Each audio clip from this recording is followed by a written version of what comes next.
I talk about the grace of God a lot. I make videos about it, and I've had a lot of people that have gotten upset and called me a heretic and a false teacher because of it. The very definition of grace is that you're getting something you don't deserve. There's absolutely no limit to it. If there is a limit on it, that means it was never grace to begin with.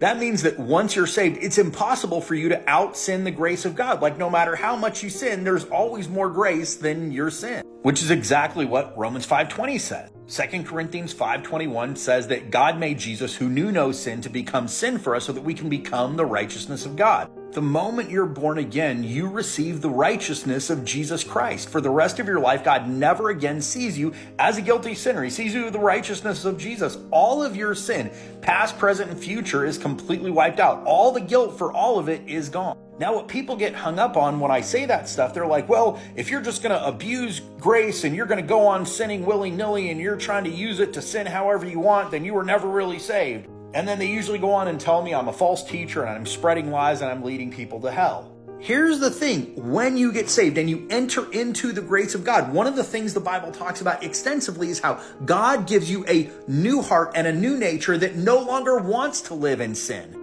Someone who's under grace isn't trying to figure out how much they can sin and get away with. They're trying to avoid sin altogether. Romans 7 tells us that once we're saved, we have this new nature, this new spirit that desires to live in obedience to God, but our human nature still tags along and is trying to get us to sin. Like it desires sin, even though we don't really want to live in sin. 1 Peter 2:11 says, "Brethren, I beg you as sojourners and pilgrims, abstain from fleshly lusts which war against the soul." Is telling us that that human nature that's tagging along is strategizing to try and get us to give into sin because it still wants sin. And what we see back in Romans 7 is that there's times when we're going to give in, like it's going to be a constant battle your entire life. Now, I'm not saying like it's a struggle like someone is drowning and they can't get their head above water, but it is a constant fight.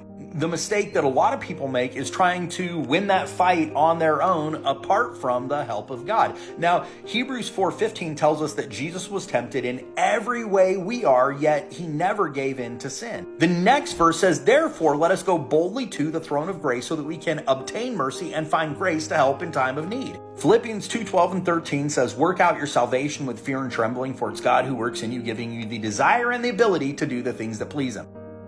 Are telling us that when you're struggling with sin, you don't try and clean yourself up in order to get close to God. When you get close to God, when you run boldly to him and tell him, "God, I'm struggling, this is going to wreck my life," that he will empower you supernaturally to overcome the sin you can't overcome.